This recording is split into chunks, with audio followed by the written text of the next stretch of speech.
Армысыздар барша Асый ханшайымдары. Әдеттегідей Гүлнұр бүгін сіздермен өте жұп-жұмсақ, қытырлақ болып шығатын безе рецептісімен бөлісетін боламын.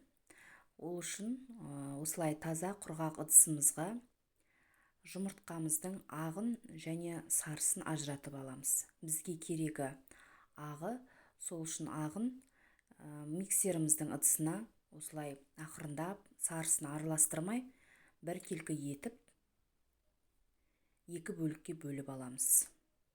Сарысын басқа да керек нәрсемізге қолданатын боламыз.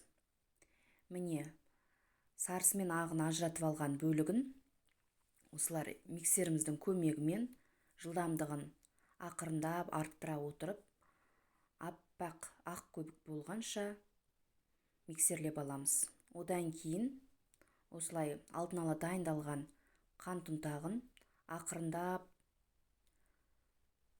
осы қоспамызға қоса отырып, жақсылап араластырып дайындап аламыз. Міне, біздің массамыз дайын. Осылай қарағанда массамыз ағып кетпейтіндей болу керек.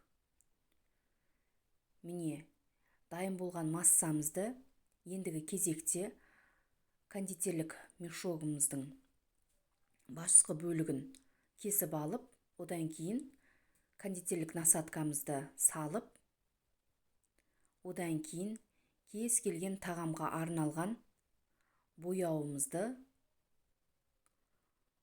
осылай қасығымыздың көмегімен қасығымыздың артқы бөлігіне осылай жолақ жасап дайындап аламыз.